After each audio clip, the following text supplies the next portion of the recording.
jirinden Şuqan sana baytmayın de marjası gene jirinden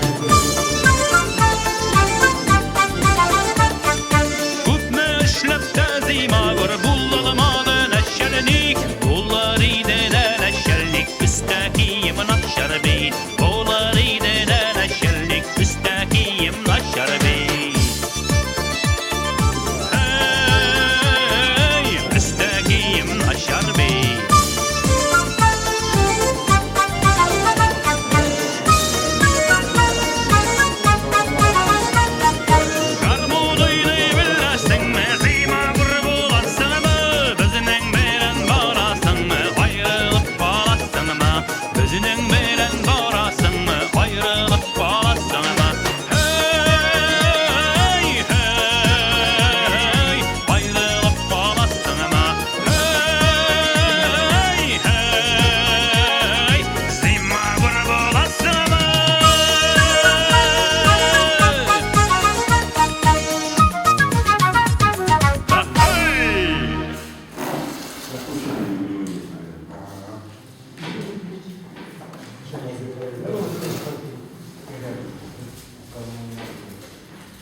Ну, 2 метра на шире. А, пускай попьют, да? Еще человек. 3 человека сюда. Ну, пока время уже, да. Кто пришел, уже ребята. Да, только похоже, что он расскажет. Не зря высыли туда. Вдвоем.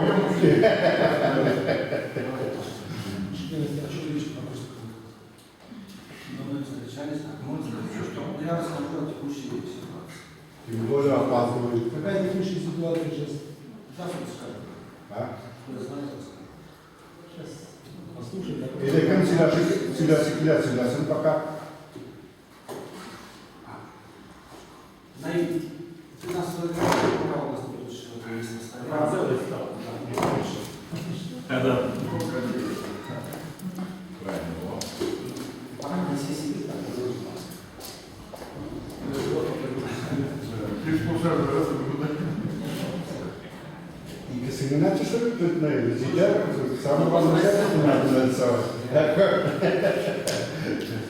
Мотор составляем, да, тем более.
Ему одного человека 300 рублей,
Уважаемые наши гости, члены нашей автономии, я начну тогда потихонечку, пока люди будут подходить. Но у нас практически все, кто собирался смотреть, не пришли, за исключением 2-3 человек, которые в пробках ходили. Мы потом расскажем. Да, Я тогда вас проинформирую о текущем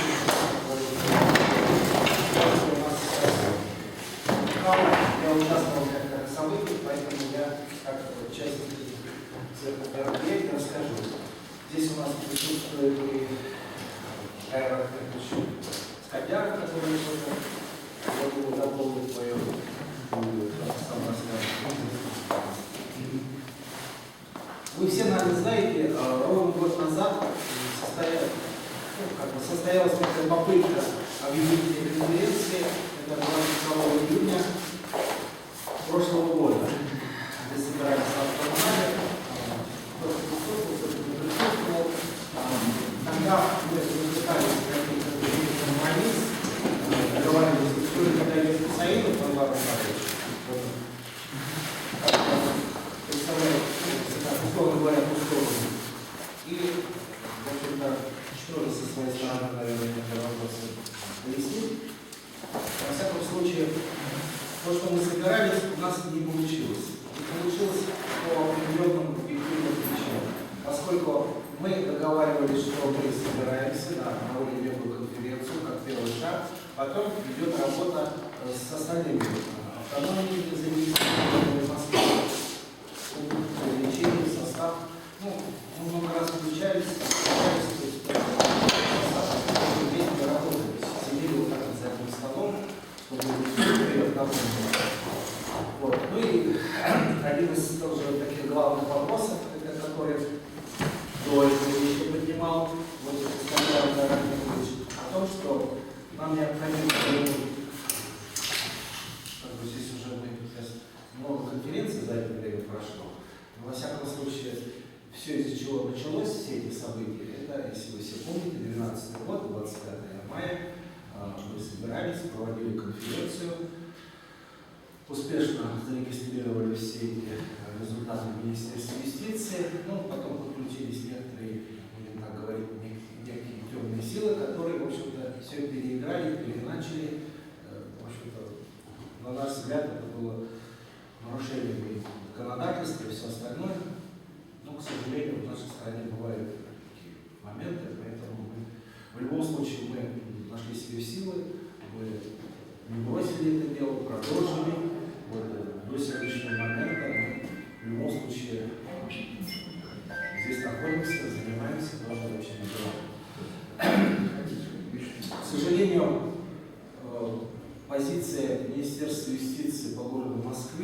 странное очень на сегодняшний день, оно вообще игнорирует вообще всякие виды других собраний.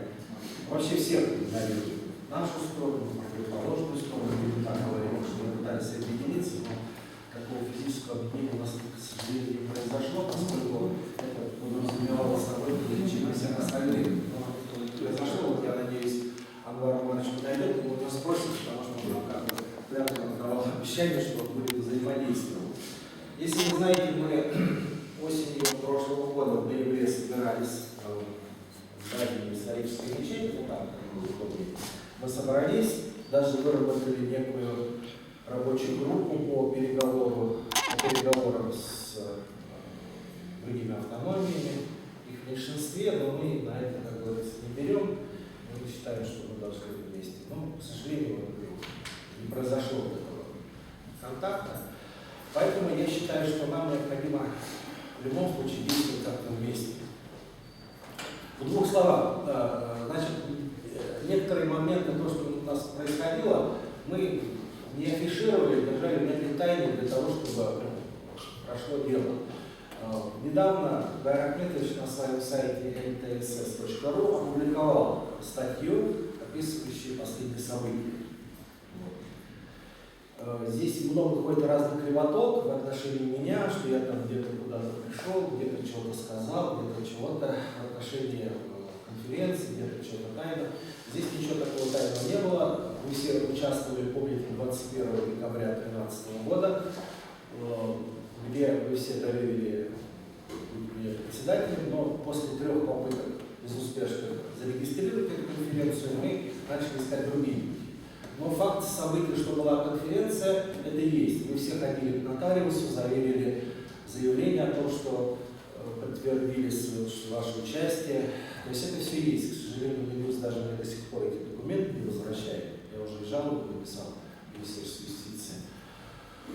Вот. После того, как Искандеров Гайдар Ахметович считал, что его конституционные права нарушены, так как наша конференция 25 мая мы приняли новый устав, который был зарегистрирован Минюстом, где предусматривалось физическое членство.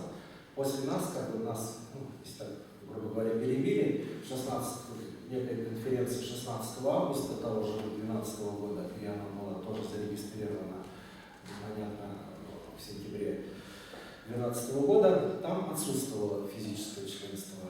Соответственно, только юридических лиц. Это грубое, мы считаем, нарушение закона, поскольку закон о национальных культурных автономиях ежегодно совершенствуется.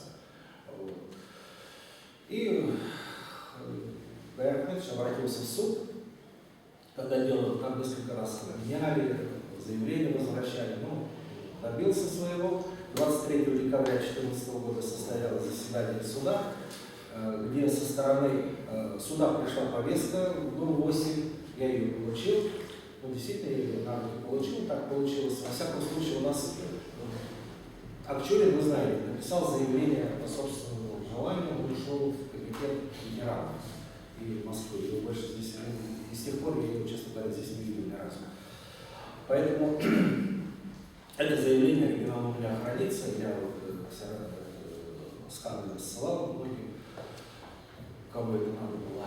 Во всяком случае, все в курсе, Минюст неоднократно был проинформирован об этом, поэтому здесь никаких вопросов нет. Поэтому в этот суд пришел я с протоколом от 21 декабря 2012 года о моем избрании председателя, и я признал этот иск, потому что считал, что он вполне законный. У судьи не вызвало никаких препятствий. Я сказал, что председателем ЮГРЛ является Акчурин, что у меня протокол о избрании. То есть все здесь есть. Кстати, коллегу не звали, вот есть. Он подписывал этот протокол, то есть он вполне легальный.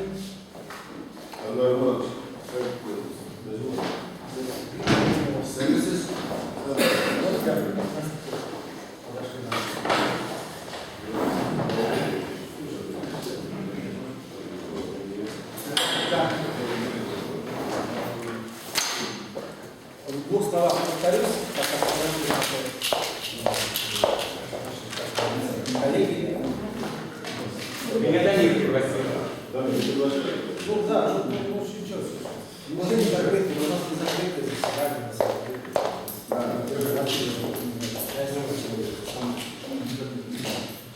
И к тому же я никак не воровал и не убегал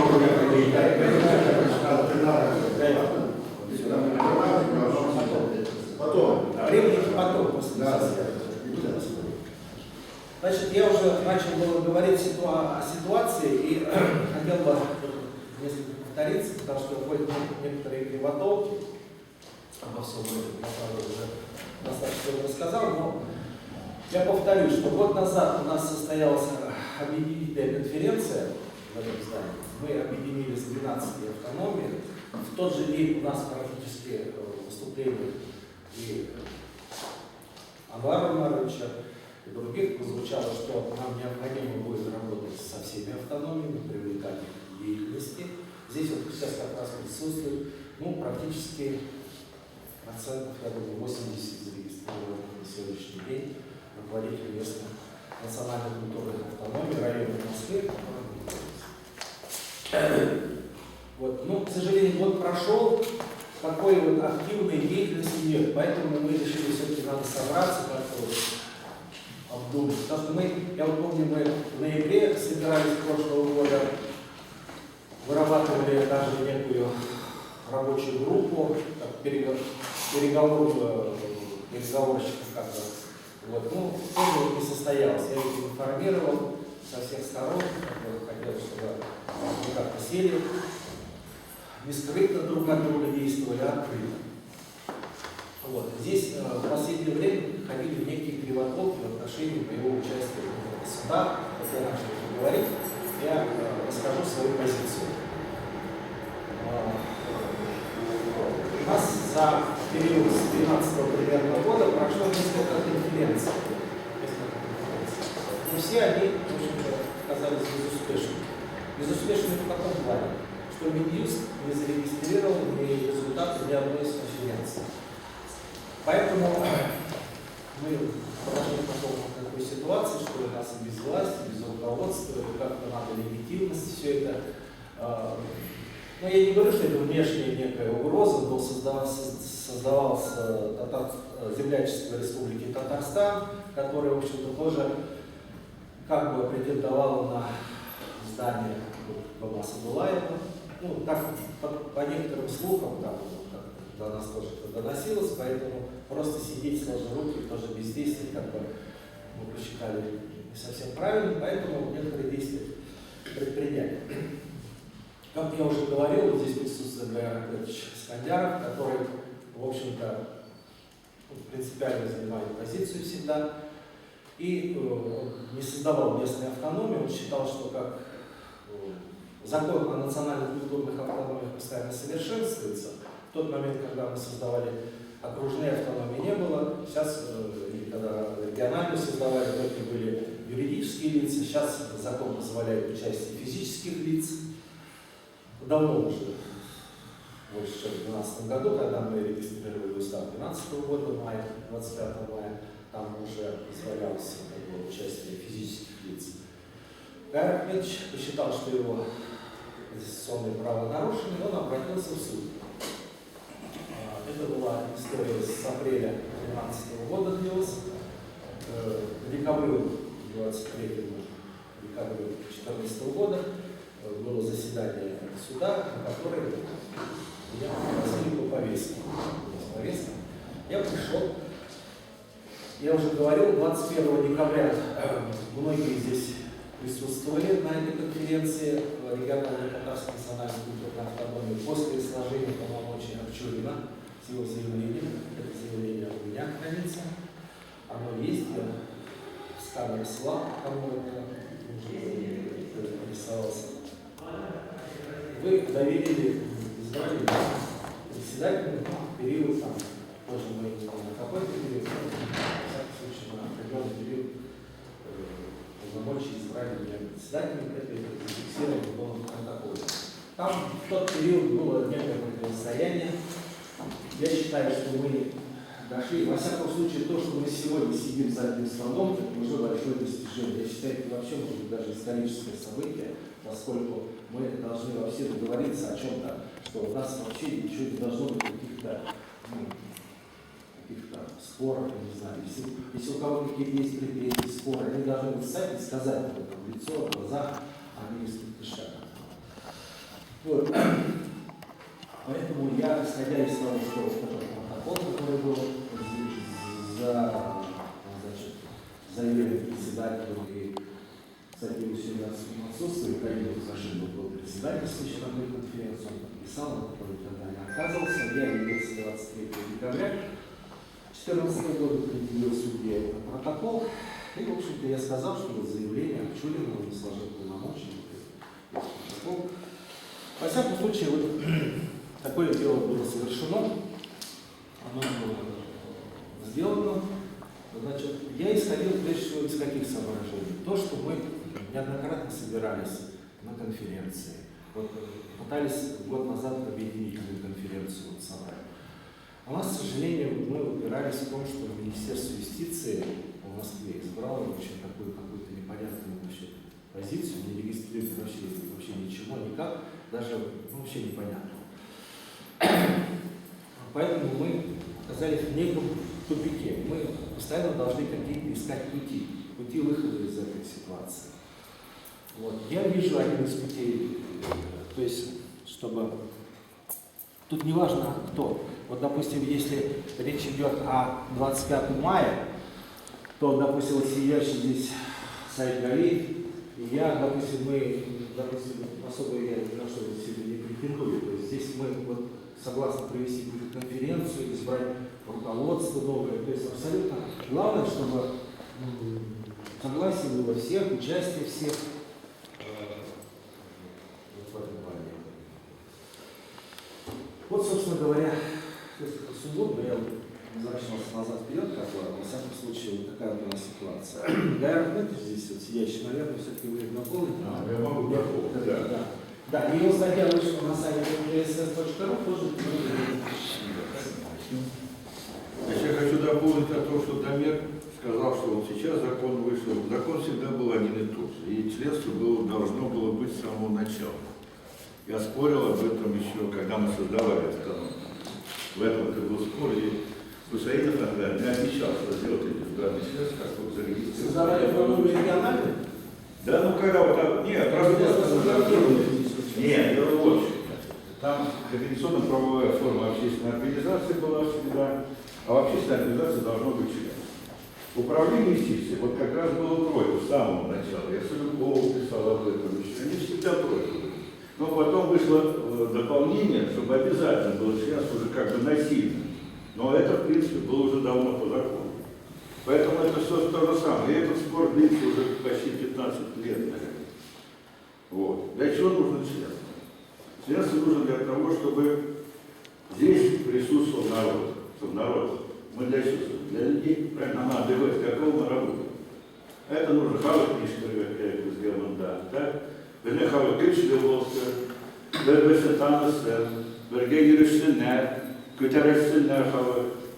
Вот. Allah bize kavgalı сколько перевидервesi меня, я уже сказал, курикулары тестируют. Задан две перегибы сырья. Вот. Значит, у нас был опыт уже с окружными автономиями. Создали один с автономиями. Миначев дал запрос, написал во всех, значит. Работают они? Никаких работ нет. Вот было формально на бумаге написано, что автономия, а людей нет, никому люди не нужны. Потом создали вот эту региональную автономию, опять люди не нужны. Началась сдача в аренду дома. ЦК создали две фирмы, так, вполне официально. На сайте все есть, в интернете все есть. 30 организаций указала дома с 2 своим юридическим адресом.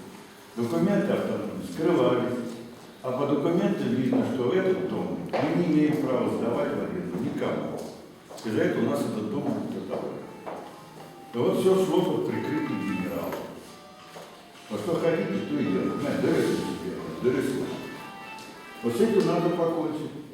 ХВК, елки, открыть дорогу. Сейчас что я добился?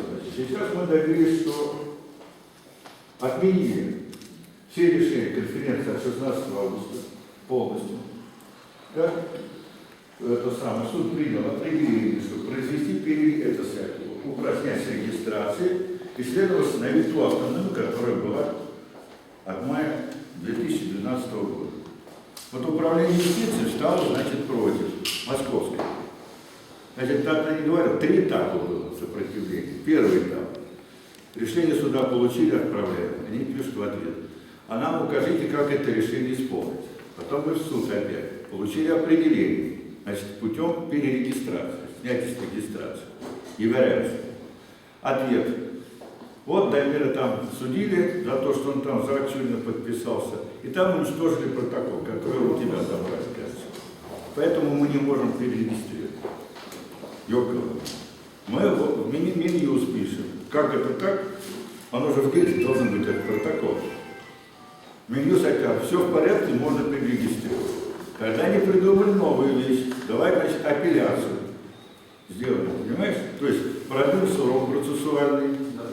Вот. Опять новое заседание суда. Значит. Но, несмотря на что, не на все, значит, это самое, на отсутствие уважительных причин, судья здесь, значит, она продлила срок процессуальный.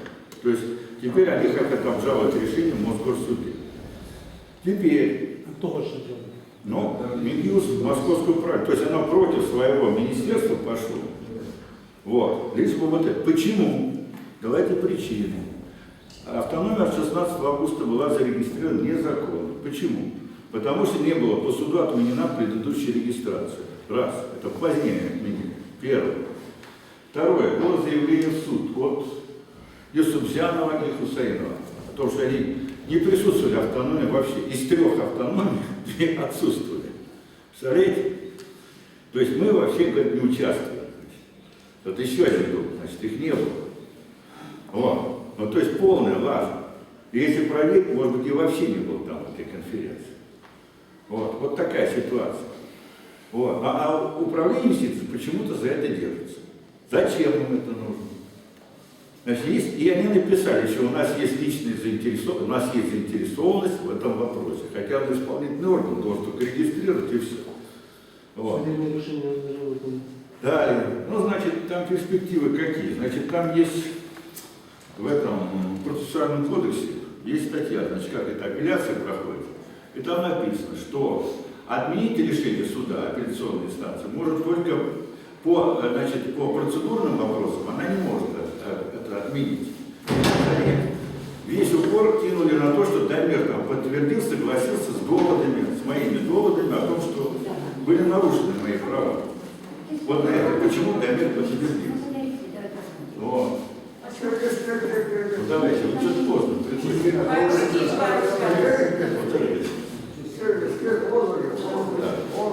Вот это 3 индивидуальных члена. Вот. И сейчас, значит, на чем вас остановиться? Да. А там написано, что если по смыслу решения правильно, то есть процедурные вопросы, в принципе, не должны повлиять. Вот а по смыслу я обращался, нарушили права, сослался на законы, на все, даже если бы Дамир не подтверждал, я все равно прав. Вот что дело. Интересно должно быть. Больше ничего.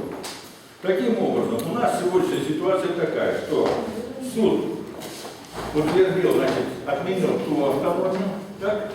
И, значит, а вот эта автономия, предыдущая 25 мая, она была полностью оправдана апелляционной инстанцией, она является действующей, несмотря на отсутствие регистрации. Вот я считаю, что она легальная, имеет право жить, и нам нужно быстро провести конференцию. А у нас, значит, всего 24 члена автономии и 14 индивидуальных членов. Вот всех членов собрать, выбрать руководство и подать на регистрацию, и все. А там пусть как хотят. Да, кстати, жалоба по поводу действий Главного управления сейчас рассматривается в аппарате президента. Дополнительно, хочу сказать. Все. Что сделано? Так что работает человек. Ну все, что? Он закончил.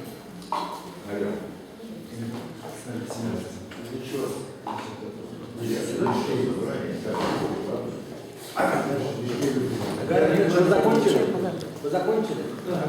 Да. У нас есть как бы через просто собрание не собирались, никакой повестки дня не существует, просто как бы я уже сказал о ситуации, поэтому в свободном как бы порядке, кто хочет высказаться. Ну, я еще одно предложение. Да. Я сейчас предлагаю, вот, давайте мы даже не будем зацикливаться на том, что было, а надо сейчас выяснить, что нам вот из этого, что нам получить. Понимаете, что мы хотим. Да, можно, да, это было бы здорово. Но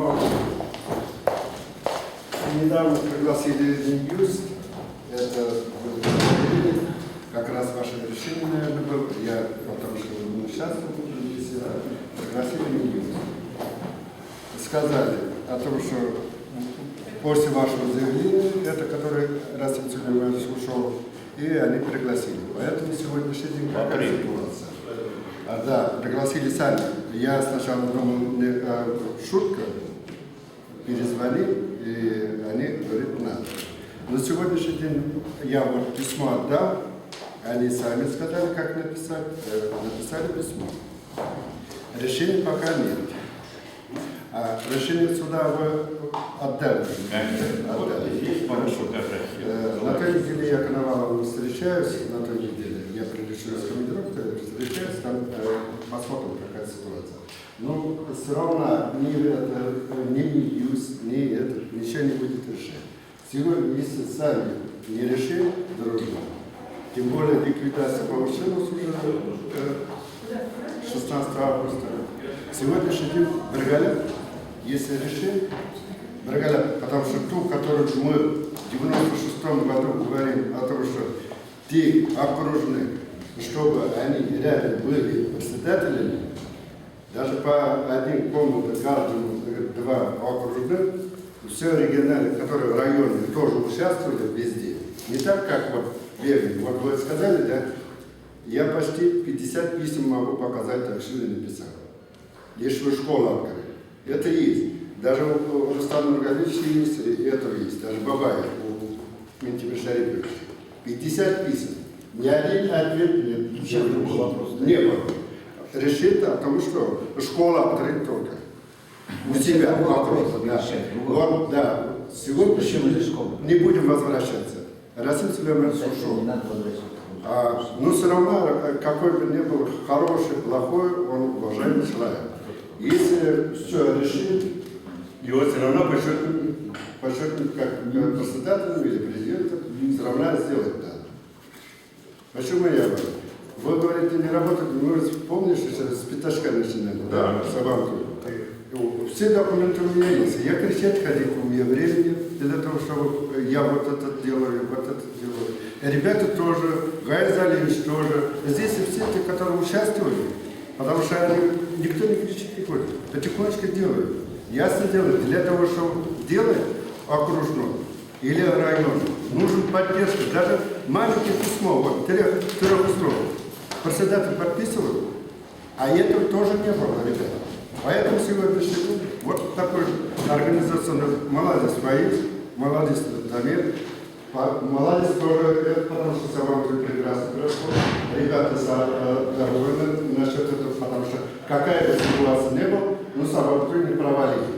Это хорошо, и это организовано хорошо. Поэтому сегодняшний день, ребята, еще раз говорю, мы должны решать совместно. Ньюс все равно зарегистрировать пока не будет, потому что есть у нас зарегистрировано 25 мая. И это как он не говорит, они сами говорят. Но сегодняшний день и решить надо, против себя им не надо. Ну, хорошо, сейчас решение суда есть ликвидация, а они уже могут что-то решить, ну, которые 16 августа зарегистрированы, его ликвидация есть, я думаю, это решать. Ну, я думаю, в среду я буду там. Я говорю, я сам не капитан. Не ходил, и это, мне некогда. Возьмите бумагу, ликвидацию. Ликвидация, вот же суд решит. Решение суда. Решение суда. Решение суда, ваше Оно еще не протестовало, оно просто подали, оно вступило в такое. Решение суда вступило. Вы будете заблуждены. Дело в том, что меня не совпадало по многим открытым обстоятельствам. И сейчас будет разбирательство, оно будет даже уголовное. Значит, так. За то, что вы там, как бы сказать, по-моему, там называется заведение, заблуждение, или как там, Нету там ничего этого. Ну, это и есть сейчас у вас У разбирательство. нас есть апелляционное заявление. И по мне есть апелляционное Да, заявление, есть. но Минюст же опротестовал. Вот то, что Минюст написал, главное направление, Минюст центральный, наоборот, поддержал. Когда? Ну как, есть письма. Ну, когда, какого числа? Когда, какого числа поддержал? Ну, я не знаю, по-моему, Мы мои. тогда были электронные отправки, я тогда отправил Письмо-то есть. Это же было... На сайте. руководитель, я отправил да, мою встречу Вот с смотрите, у канала меня к вам до канала. просьба большая. Да, Вы да, же да. с Коновалом будете встречаться? Да. Вот как раз у него возьмите разъяснение. Пусть он даст, что Минюст, в принципе, Вот у нас принял есть решение и опротестовал. На сегодняшний день, чисто юридической с точки зрения, 25 мая не могут зарегистрировать, они уничтожены документы. Ничего не могут. Есть письмо. Ну, Департамента по... Я взял документы, мне документы все выдали. Да, на Сейчас выдали документы, все документы и налоговый выдал, и это выдал, все. Они 25 вам не могут, вам Да. оригиналов документов нет, их уничтожены. Нет, они в деле всегда есть. В каком деле? Они есть, В деле. Мне дали. Так, У вас можно ответы. ответить? Вот, есть письмо. Хорошо, давайте я отвечаю. Что надо сделать для того, чтобы мы между собой решили этот вопрос? Сейчас. Вот, Нет, вот смотрите, я сейчас ты же в курсе все. Нет, вот смотрите, если вы хотите провести конференцию, Не конференция, сказали, пока не будет здесь это не я установлено. скажу на конференцию, Не будет. Регистрировать не будет. Пока вот порядок не доведется. тогда как? Вот я говорю, они сказали, вы должны, если ликвидация, который вот 16 августа, они все равно его сейчас, потому что они нарушили два организации, они сами сказали, не я не сказал. Вы принесете. Я понимаю, не поехал. Нет, а вы посмотрите, Да. этот сказал, тот сказал. Нет, Надо я сам лично, меня не пригласили, не от того, что я побежал, они звонили. Я проверил телефон. Я думаю, кто-то отсюда звонит. Вот Шутки. Поэтому здесь такая ситуация. Вот ответ Минюст. Что дальше делать? От 16 июня до 15. Я хотел бы вот что сказать. Сейчас, Валерий, пускай закончит. Сейчас, минуту. Нет, я Пускай он подскажет. я хочу ответить. Давайте выслушаем ответ. Давайте выслушаем. Значит, 16 июня 2015 года департамент по делам общественных организаций, негосударственных организаций, да, пишет, В июне у вас, да? в июне, да, и вот он Вы пишет, последнее что заседание. таким образом, я последний абзац читаю, таким основанием для неисполнения решений Замоскворецкого суда в Москве от 23-15 и определить Замоскворецкого районного суда от 2 апреля 2015 не усматривается. Главное управление уведомлено о результатах рассмотрения. Запросите директор департамента по делам коммерческих организаций Титова. Вот и все. Вот вышестоящая организация сказала. Нет, но... Все. После этого, уже после этого, Да, ГУ Минюста написала апелляционное определение. И что она в этой жалобе пишет?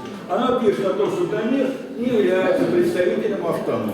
Вот они позовут вас и Но смысл-то, Нет, он член автономии, он не является руководителем. да, не является автономией, хотя его и избирали там вы. Решение суда обжаловали. Вот. Вступил в закон суд. Оно вступило. Вы все, если обжаловали, они имеют полное. Пока еще, да, А пока то, что Минюст там какие-то протесты, Хорошо. не стал. Тем более, если Всякого характера. Решение суда, Если это выписка в течение 10 дней. Если не было Совершенно значит, верно. они не закон суда. В чем Что, оно Наверное, рассмотрим. Ну, давайте я... Вы заботитесь о А знаете, вот в отношении там документов уничтожены, мне из Минюста как раз звонили, там показалось, что федерально.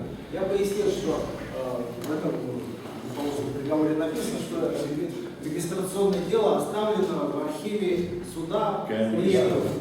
Ну, как бы оно находится там, то есть уничтожено. Уничтожено только материалы, которые следуют. Дамир Русланович, давайте мы сейчас не будем углубляться. Нет, Суд, когда рассматривал дело, он полностью документы изучил, исходя из того, что нам не надо комментировать решение суда, мы не имеет такой властной структуры, чтобы мы комментировали, какие документы основывался, когда выносил решение. Судье виднее, если судья вынес решение, и оно вступило в законную силу, нам сейчас говорить, что кто что пригодил, это уже никчемное дело. Я говорю, решение суда остался только верхостоящим, значит, или Московским городским судом, или Верховным. Если этого не было обжалования, что мы сейчас попадаем? Мы говорим, есть решение суда. На это решение суда, на основании решения суда, нужно нам сейчас новую конференцию, объединительную. Нам надо собраться более-менее. Вот это раз мы уже закончили, я не знаю, что здесь мы, кем, кто что делает, какие-то финансы, у меня никого ни с кем финансовых здесь вопросов, ни моральных, ни материальных. Просто здесь мы пришли объединяться, а здесь я вижу опять, мы начинаем друг другу клять. Да, я не вижу. Нет, зачем мы пришли? Давайте мы организуем, да, как мы, реальную автономию, которая будет реально работать во благо программы Москвы. Вот и все, вот у нас какая-то ничего создана. А не для того, чтобы всю жизнь ссориться, кого-то упрекать, это ты сделал, это плохо сделал. Это стыдно друг другу говорить перед другими людьми, ведь она целая равна, чтобы, да, упрекать, ты вот так, это стыдно должно быть. Это не мужское дело, это во-первых. Да, я говорю, здесь все-таки мужчины мы сидим, да, мужчинам вообще не подобает никогда вот ходить по судам. Нужно быть, если мы автономия, мы должны решать здесь, в РНТК, все вопросы. Если какие-то вопросы возникнут уже, да, касаемо уголовного, гражданского, тогда без частном характере, пусть и тут не жалуются. А мы здесь, я говорю, опять собрались для того, чтобы объединяться, опять начинаем друг другу потыкать. Вот ты был, да не надо искать, давайте объединяться. Если объединяться, что мы ищем? У кого что здесь? Я не понимаю, почему не можем слушать? У кого материально? Для чего мы собрали? Зачем мы здесь опять друг другу вправим? Я не знаю, я говорю, забыть надо все, что было. Начать с нового листа. Хватит уже. Реально работать. Мы не работаем. Мы всю жизнь. У нас идет чисто распри, суды, какие-то поклепы, друг на друга уголовные дела шьем. Ладно, это куда мы? Мы далеко от этого не пойдем. Ничего хорошего не будет. Ничего хорошего. Или вообще нужно разойтись, или собраться, если для этого дела. Давайте соберемся. А то собираемся друг к другу, да, там какие-то собрались. Там какая-то, да, кучка. Здесь мы какие мы между собой, что мы делим? Ляся будет, да не отдам ляпис. Уже, да, уже десятилетия проходит. Мы в течение 10 лет не можем объединиться. Нельзя. Что еще? Сколько еще нам нужно лет? 50-100 лет нужно? Чтобы немножко до наших мозгов дошло, что реально что-то делать, надо объединяться, а не то, что бегать по судам и что-то. Минюс, потому что он уже не доверяет нам, потому что каждый день одно решение идет, другие идут, а вот решение Минюса, потому что они знают, что от нас ждать уже от татар, вот это, да, РТК. Хорошо, была конференция, на следующий день другие идут и говорят, это легитимно. Они говорят, ребят, мы не знаем, чье решение ваше легитимное, вы между собой разберитесь сперва. А то вы здесь, да, одни приходят, да, легитимны мы, они оформляют, на следующий день другие приходят, да нет, это не легитимно. Шанардан. Исходя из этого, что Минюс уважал нас, чтобы вы понимали, что это объединение, объединяться, оставив свои амбиции, да, такое, реальные выборы людей авторитетных, заслуженных, у которых руководство, которые заслужили доверие, большинством доверия. Исходя из этого человек работает. Все. Не надо, да, между собой, вот мне это нравится, я буду лоббировать. Не от того, что кто мне нравится, а от того, что кто заслуживает, надо другое. Житяне вот между собой, да, я понимаю, здесь уже, да, сейчас такой стране идет, каждому хочется быть депутатом, каждому хочется председателем, понятно, хочется, но ты что для этого сделал? Если ты заслуживаешь, ты становись каким угодно, если ты заслужишь доверие других. А вот то, что, да, как бы не хочется, это понятно, такие, да, у нас имперские такие, величие, каждый хочет стать императором. Это понятно, оставить надо вот это. Надо работать во благо. Тогда блага, у нас нет ничего. Ни в электронном войне, ни радио, ни телевидения, ничего. Москва живет, да, больше, наверное, татар, после Татарстана. И ничего нету. Мы не считаем. Ничего. Я считаю, растут, молодежь растет, они ничего хорошего от нас не видят. Старики стареют, ничего никакой помощи нету. И что дальше? А для чего так собирается? Каждый раз друг другу поклепать, с ним отца не общается. Я не вижу, что каждый раз и хорошее, и плохое. Оставим, как не суди не будешь. Если мы не надо, вот мы пришли объединяться, оставить надо, Минюс должен уважать. Давайте соберемся, Минюс докажем. Все, это последнее наше объединение. Вот это, ребят, не надо без разницы, казанский лар, крымский лар, таджикский лар, без татарлар. Здесь люди, да, Миша нету, Миша татар, он и в Африке татарин. Давайте затоварищем, и не надо разделять. А там, ребят, без вопросов. Вот у меня и Казан, и Крым, везде. Я всех понимаю. Для меня татарин без татарин. Есть татарские вопросы. От начала до конца. Татарский язык, татарская культура, религия, все остальное. Вот. Все это объединим и получаем. И работаем во благо этого. Больше графики. Если сможем еще денег заработать, если нормально, протянуть хороший коэффициент, конечно, бизнесмены, они готовы работать, но они должны видеть, что реально рационально работает люди из-за этого не дают, потому что здесь распри, никто не допустит. Надо заслужить доверие, и Архангель развитет, и Дома Самуилаев пойдет, и Савадур будет кричать на всю сторону. Вот это все, если мы будем работать совместно, за это житяри не хватит, распри, вот это. А тут Савадур Сейчас скажу, хорошо. Я стал, Потом еще мы обсуждаем. Нет, вот на этот ответ, который Минюс только сказал, Минюс, я еще раз говорю, нас пригласил сами. Решили сами. Сейчас надо собраться, нет, вот. Давайте решим.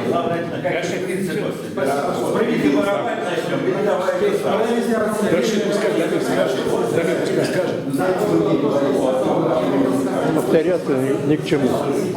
На самом деле, моя позиция, меня пресекут участие в этих всех судах, участие, кто я как был в этом вовлечен, и вот Анвар Умарович, наверное, был свидетелем, когда все ссылаются на этот злополучный там приговор, я не знаю, когда по некоторым правилам дали мне последнее слово, я единственное сказал, что мне стыдно, не стыдно, что я здесь сижу, что я сужусь, я сказал это в лицо Акчурик.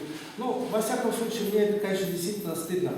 Вот сейчас вот женщины здесь тоже говорят, 50 лет наши потомки боролись за это здание, а мы 10 лет судимся. Но это вообще, конечно, это нонсенс, я считаю. Мы должны договориться. Вот исторический момент. Мы всех, практически других нету здесь. Мы Мухаммадиева сейчас не берем, он сам отказался от всего. Вот. Исторический момент. Мы действительно должны договориться. У нас нет, лично у меня никаких амбиций нету, и год назад не было. Я готов был просто членом руководящего органа. Ничего здесь такого нет. Давайте договоримся. Давайте работать все прозрачно, все это. То есть мы только за это. Я вот исключительно за это. Ну, командир, пусть дайте мне, не надо никого говорить. Я хотел сказать, что сейчас просто уйдет. 3 минуты. Вы знаете, я первый раз на этом собрании, я москвич седьмого поколения.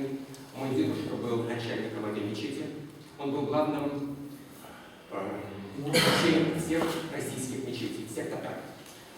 В силу того, что я работаю с документами только Запада о моем народе, родной язык я не знаю. Я говорю только на английском и говорю только по-русски. И все мои источники исключительно на секретных архивах других стран.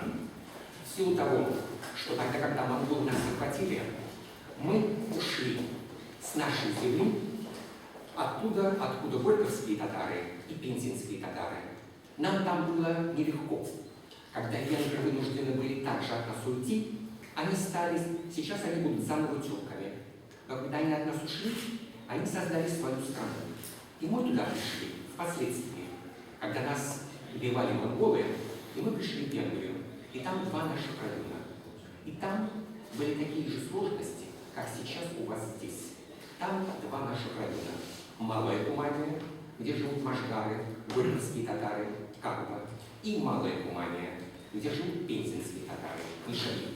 Им было очень сложно, им очень вредили, но они собрались и выгнали всех своих врагов.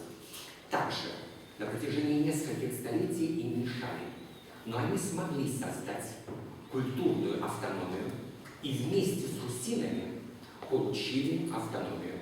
И в Венгрии, так же как и в Эстонии, нас очень уважают, ибо эстонский язык, это нельзя было в 17 году. Вырезали всю депутацию татар, эстонцев и венгров, временное правительство, чтобы они знали, что мы и эстонцы, горьковские и пензенские татары, машгары и мишари, и эстонцы, это одно и то же. Это тюркский народ, но это запрещено писать. Так вот, они, татары, там, в Венгрии и в Эстонии, преодолели огромнейшую вред, но они стали едины. И там нас уважают до такой степени, когда татары входят, там встают, потому что наши документы нетленны. Почему здесь происходит что-то не то? Я имею огромнейшие претензии к Дамиру, потому что он мой ученик, а Энвер мой друг. И когда в самую страшную минуту моей жизни меня убили и убили мою маму, благодаря Энверу я остался жив. Энвер успел поймать гроб моей мамы, и я терял сознание, и Энвер меня спас. И гроб моей мамы попал, если бы не Энвер. И я к нему имею огромнейшие претензии, как к Денду. Но они мои машгарские родственники. И я бы очень хотел, чтобы Дамир и Энвер были вместе. У меня очень большие претензии к этому дяденьке, потому что он занимается историей не так, как надо, но он ее делает. Он ее делает своими руками и своими мозгами. У меня к нему огромнейшие претензии, потому что они неправильные. Они построены на Нет тебе претензий, потому что ты неправильно назвал. Монголов нет, такого народа нет, как монголы. Они есть. Нет. В силу того, что вы никогда не читали ничего. Вы никогда ничего Вот это так монголов.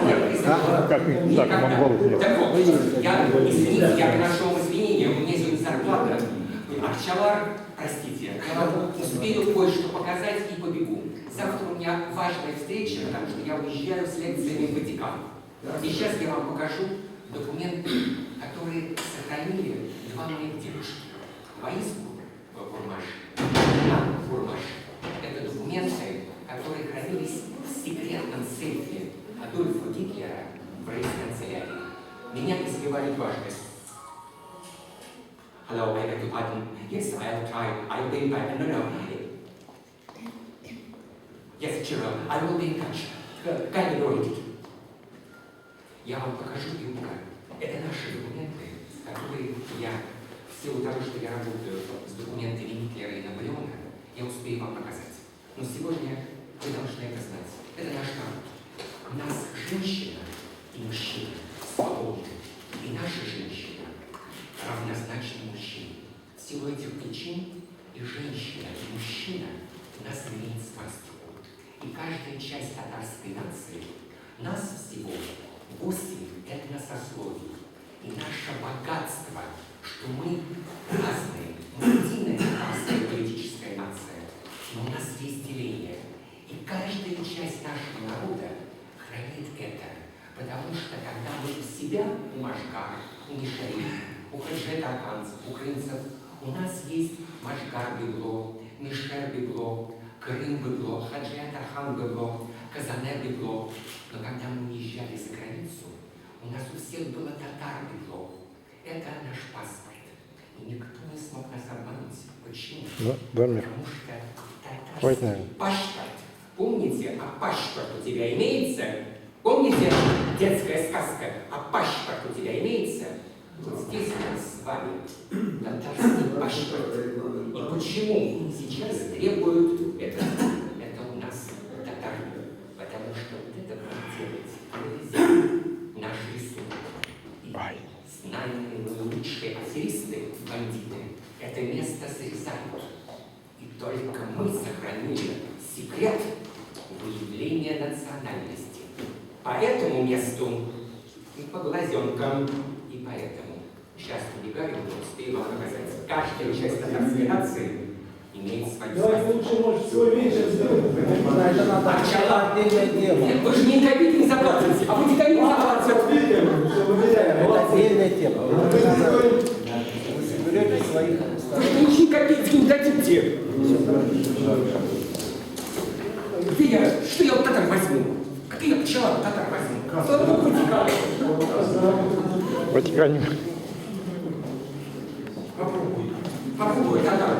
Пчела возьму. Все, Дамир, давай, Дамир. Далее. Ну ладно, это такая разрядка. Конечно. Все, а то сейчас здесь тоже торопится. Все, давай. Это из секретного сейфа. Я специалист по древней мудрости. Это шахмат и музыка. Сейчас быстренько покажу. Ай. Все. Я, простите, но вы все татары. Я это сдержу.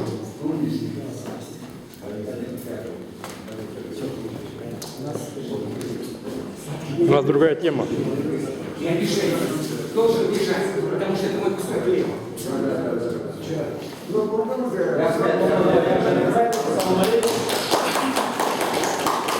Можете посмотреть фильм обо мне «Средневековое татарское химическое оружие». ТВ-наука. И также ТВ-наука «Биологическое оружие Эбола». И артефакты Гитлера, Наполеона и Геринга в секретном сейфе Адольфа Гитлера.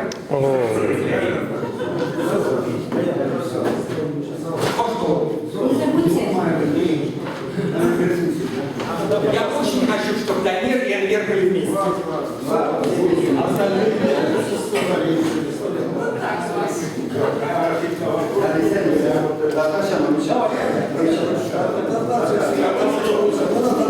Не мешает,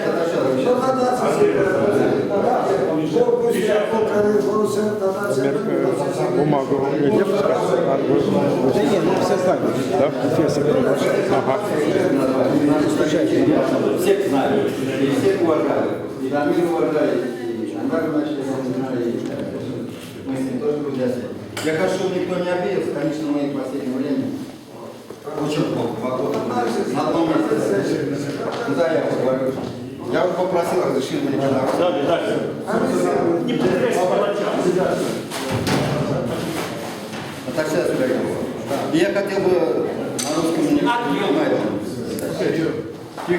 вот это все прошло, да, вот. Анна Армяш работала, Расим Сулейманович, там воровство, все это же было, все. Забыли, уже забыть, надо забыть. Можно вопрос? Вне очередь, после выступления. Прости. Если что-то Дамир проводит конференцию, тоже правильно конференция, здесь конференция правильно, все правильно. Давайте остановимся, все правильно было. У каждого свои были эти. Ну, там много ошибок у всех было, и у меня, и у них будет, и правы все. А Венеция, я вот так думаю, а Венеция, сейчас Минюстская сколько признают старый совет, по идее. Остался старый совет там. Остальные ничего пока нет, и старый совет. Давайте можем начинать с старого совета. Вы принять всех членов. Всех принять члены. И собрать вот этих членов, председателя хотя бы, ну, председатель отдельно собрать и договориться. Вот сесть, много народу тоже, 70 человек соберется, не соберется. И взять одного авторитетчика председателя выбрать. Потом конференция может быть. Временно хотя бы на 2-3 года. Потом, может, найдем хорошего человека, который нужен. Вот это вот в своем коллективе имею в виду. Ну да, я говорю, потом уже скажу. Я предлагаю, я просто говорю, вот дело, войти в дело. Вот здесь решать, например, или 3 человека комиссию, ну, согласовать. Председатель, кто регистрирован сейчас, да, собрать этих председателей, разговаривать, всех. И мнение всех, кто хочет председателем. Место, ну, не надо со стороны, как община тоже неправильно, со стороны кого-то тянуть, чтобы не было. Здесь все умные же сидят, смотрите, все высшим образованием, многие все прошли и хорошие должностях были, и общественники все. Поможем. Кого возьмем? Не можем, поможем. И как-то вот так начинать, может быть. Года 2 это председатель может в это время найти авторитетного, может, хорошего. Председатель сегодня поможем, коллектив. Мы и вот это начинать надо, я думаю. А то, что обсуждать суды были, эти были, для чего нужно? Галимова судили, заклепали. 2 Галимова, помните, да? Авторитет, не авторитет, ну, помните, и все эти. Мы судились, вот человек свой возьмите, выбирайте. Я против не имею. Я всех вас уважаю. Пожалуйста, в этих вопросах. Все хорошие люди. Я всех вас уважаю. Так нельзя. Выбрать. Так нельзя. Можем выбрать. Это я говорю. Это ваш. Вы больше не выйдете никак. Если вы, председатель, не договорятся здесь, и конференции без согласия проведете кого-то чужого, никто не поставит. Никто не поставит чужого человека. Вот отсюда вот кто здесь, кого-то председатель выберете. Вот сидящий. А если со стороны тянуть будете, не выберете. Чисто номинальная будет должность, он представительский. Зачем вы для чего? Что председатель за нас должен работать? А потом совет. Совет делать надо. Своего человека и совет выберут от себя, да и работать. Нет, и вас тоже надо. Да не в этом дело. Все, спорить не все, вот это вопрос. Это мое мнение, а ваше мнение. И конференцию провести. Давайте мы подождем. Женщины, потом уже кидать. Дадим. Як ти намір? Бабай, да, бабай. Она первая подняла руку, да, говорит. Бабай. Галір, пожалуйста. Hadi. От мен değişkenimde işmezmelde, mesletregenimde görmedim. Мумит у товарища. Кем он? Ты друг, Хусаинов друг, объясните, кто это? Кем он? Вы ничего не поняли? Кем он? Какое впечатление у вас? Да нет, он творческий человек, у себя на уме. Объясни, что это? Он вещал. Никто не приглашает, здесь сам приходит без А зачем вы сюда приглашаете? Не по делу выступает. Мы сейчас не будем. Демократия. Ну не по делу выступает. Зачем? Кому это надо? Хорошее дело, что Автономия турда. Значит, автономия турда söyleyecek. Hep посторонних şartlarına gerekmiyorlar. İkisine de söyleyecek. Вот автономия турда Kürtler'in cevabımız, Kürtler koyduğumuz cevablarga beraber konferans olduruyor. Elek biz korkamızda, biz barımızda Tatarlar. Cevablık söyleşik, bizim sayılarımız, kimde sayılımız? Ferit'imiz sayılımız, sen benim sayılımız, Damin'in sayılımız, Ramin'imiz, kaysın sayılımız, şu sayılımız idi. Sonra kompüterimiz. Или по мягкому голосованию там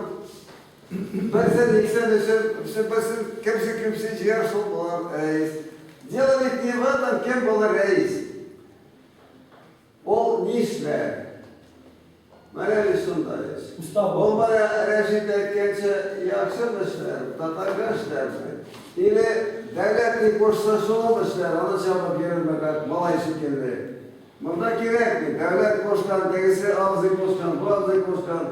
Biz mezkep Tatarları torundaşlar ki. Bizning bunda bir narsamiz yo'q Shimlotda. Biz bor, ne maktab yo'q. Mana birinchi martaba men yozganim aprel oyidami, mart oyidami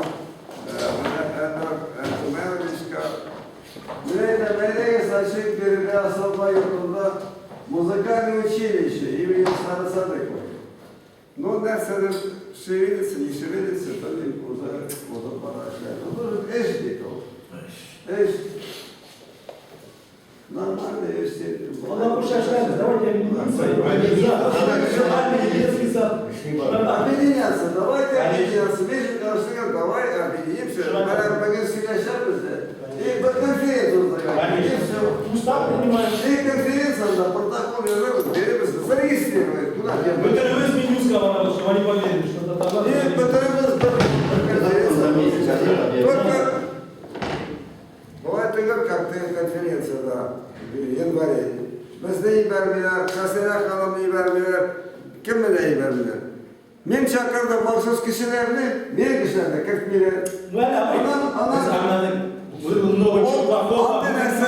Altı dersi artık olmasın. Ferit'ten ben de Sindiram Yeşil'i участвовал. И başkaları da. Kişiler kendi kişiler, burada yat kişiler yok, burada Tatarlar kişiler. Ahmet Efendi, kendini de iyi vermedi. Kim geldi?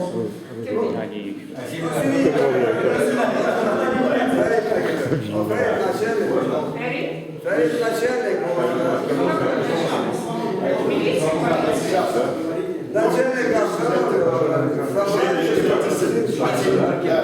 Если начальник, почему тогда? Я думала, это под вашим руководством, значит, У кого-то что-то, кому-то...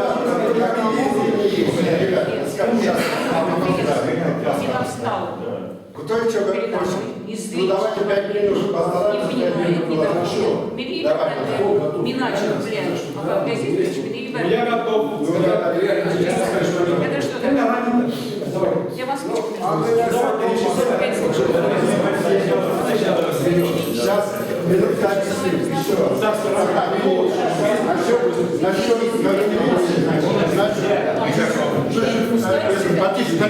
потише, ребят. Потише. Вот. Насчет сути. Сейчас расскажу. Сегодняшний день конференции не можем сделать. Нет.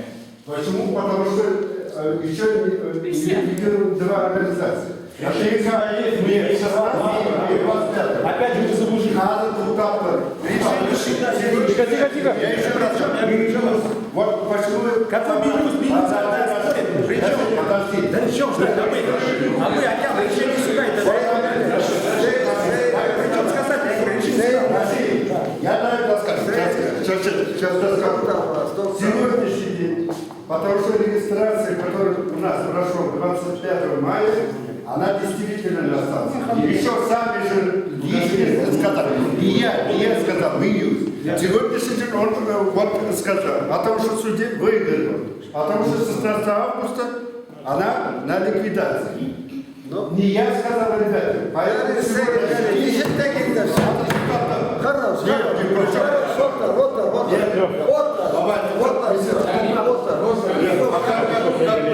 Пока я не сегодня, чтобы вместе решили, вот этот этап не оставить, а потом конференцию сделать и избирать кого хотят.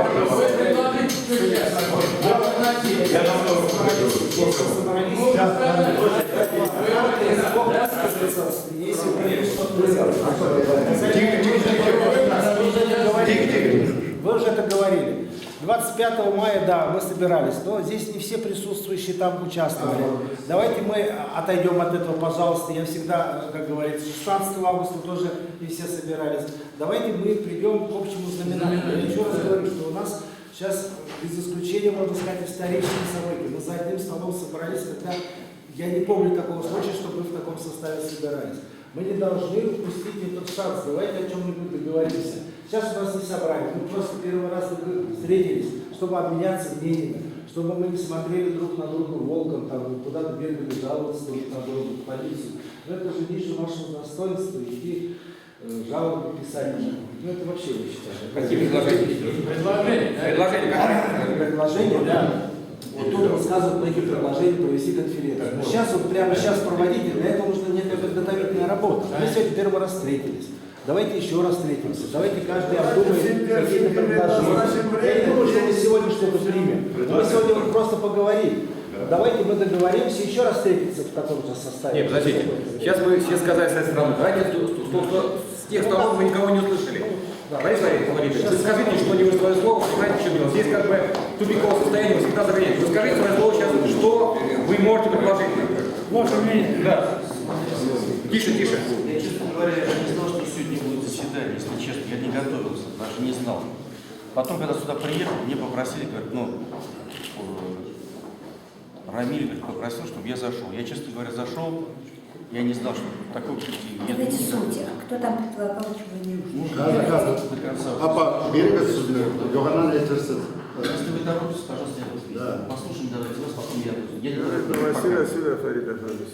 Поэтому я не готов был к формату, то есть я не знаю формат, мы встретили. Я думал, может быть, какой-то вот регламент, есть еще что-то. Я зашел, доклад общую ситуацию. А ситуацию тогда надо как-то излагать, например, Гаярабы говорит одно, значит, мы должны были подготовиться и сказать, что это так, это не так. Я просто один, в общем-то, Дамир Османович, там два вопроса есть. Один я вам задам, в присутствии Рамиля Абдюшева, потому что остальным лучше бы его не знать. Второе, самое главное, вот вы юридически знаете, как дальше двигаться, приблизительно, правильно? Я задал вопрос, например, нужно делать конференцию. Конечно. Хорошо. Как ее делать?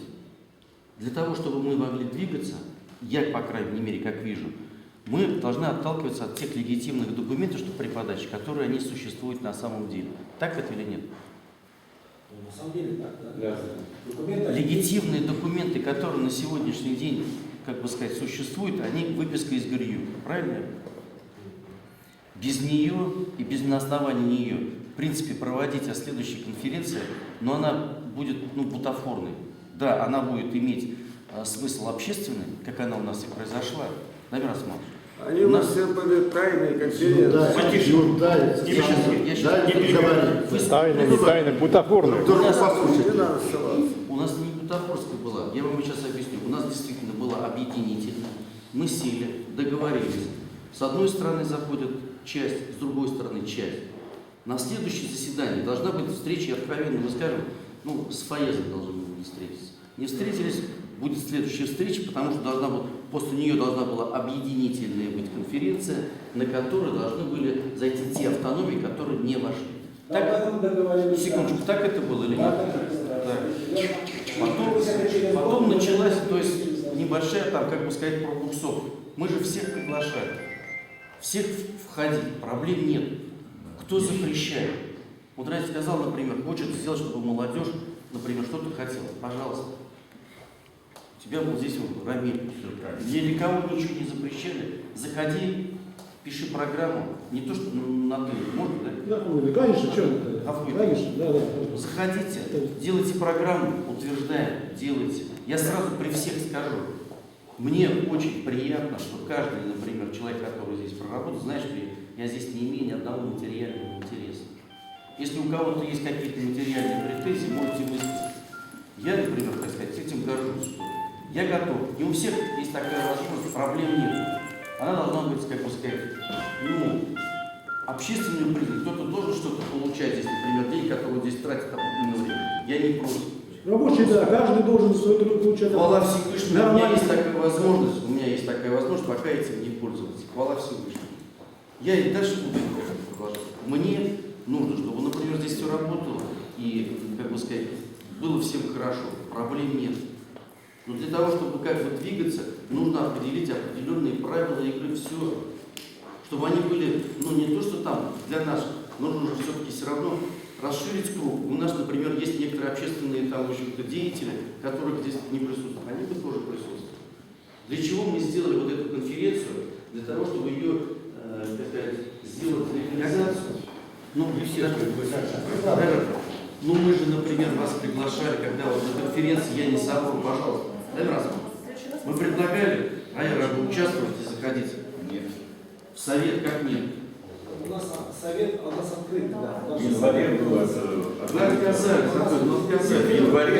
январе это другое. С Мухаммадием, да, это было. В любом случае, мы как бы дошли до определенного... Если кто-то делает лучше, вопросов нет. Какая проблема? Я с удовольствием тратил время другому, я тут приходил, я там начинаю, занимаюсь там определенные, то, что касается вопросов нет. Специалист своим творчеством. У нас, я извиняюсь, у нас артисты Маскине, они вовремя не получают зарплату. Это наши люди. Мы не можем конечно. У нас учителя татарского языка получают копейки. Я понимаю, что многие которые, да, у них уже творчество, которые кричат, которые должны получать намного больше. Я понимаю. А почему не получают? Потому что быстренько не можно объединиться и нормально настроиться, нормально работать. Смотрите, у нас на сегодняшний день, как я понимаю, мы собрали, чтобы формат такой, чтобы выслушать друг друга. У каждого есть определенные позиции. Позиции совпадают. У всех есть одна цель. Давайте мы их как бы систематизируем. Запустим, какая проблема? Каждый, например, видит, ни у кого нет от того, чтобы никто здесь не говорит о том, чтобы татарский язык не развивался, культура не развивалась. Ни у кого, все за. Вот дочка уже тех, которые... Татарцы сидели, что для развития татарцы. Просто татарцы... У нас претензии.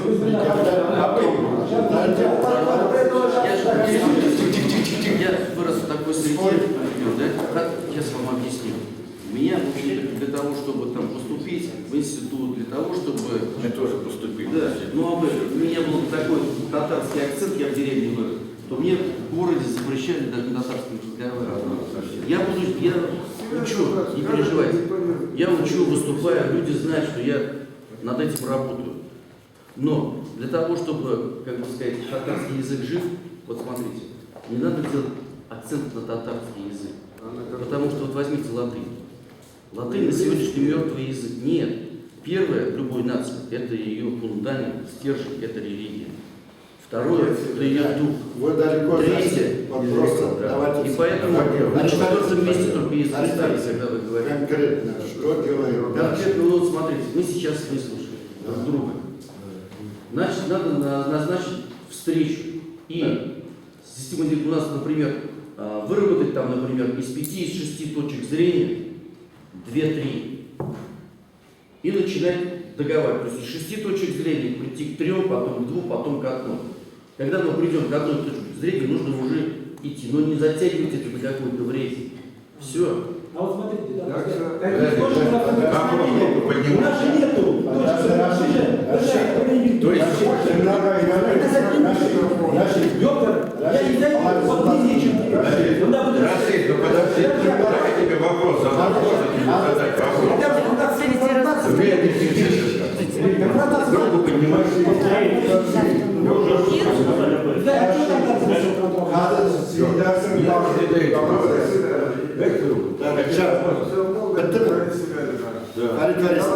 Если есть вопросы,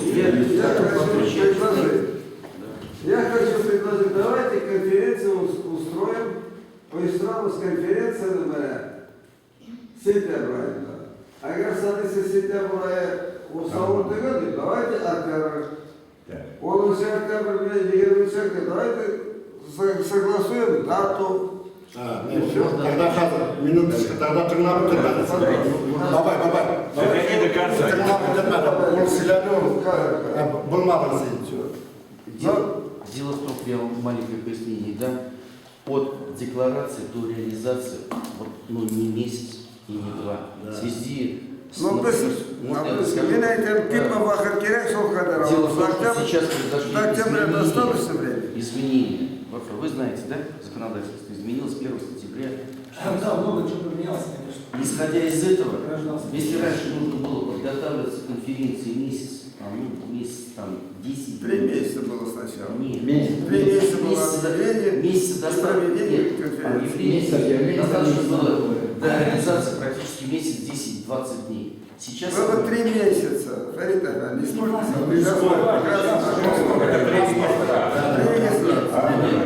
Конференцию провела. И, значит, предложение. Я не знаю.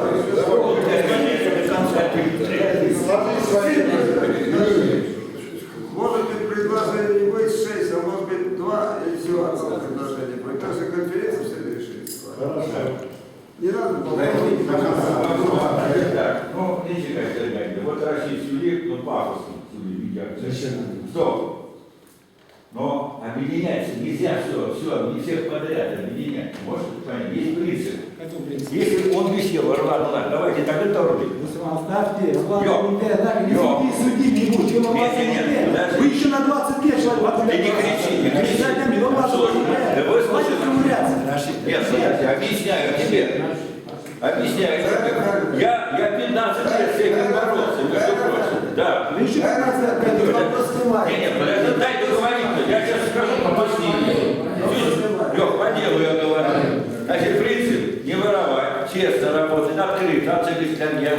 Что взял деньги, отчитайся, халакарца, сантурунда. Понятно? Это должно быть главным принципом. А вы? Первое. Устав есть? Ты можешь не перебивать? Устав есть? Ну, сразу, управляйте, А кто-то это оставил? Вот мы так и не расставили, что нужно. 15 лет это было. Да потому что оставьте. Подожди. Устав ладно? Слушайте, устав был уже. Кто говорит, что вы Второй принцип. Холодная энергия максимально. Значит, давайте оценивать работу каждой автономии по количеству членов. Вот сколько ты за тобой числится, как ты работаешь. Понятно, ты помещаешь стороны. А то сюда безгенно, да? Вот в Синах такой бляк киша болса, сильно главный. А зря болса, сильно второстепенный. Не хочешь киша для делать? А вы выберете. А я говорю, вот как посчитает нужно. ты не отвечай на вопросы. Вот я говорю, посчитает, что он сейчас ходит в место. Он выберет его. Подожди. А то, что начинать кинематограф, если говорит, ну, отца, начинать, вот делить сейчас. Сперва по людям, потом реально, потом не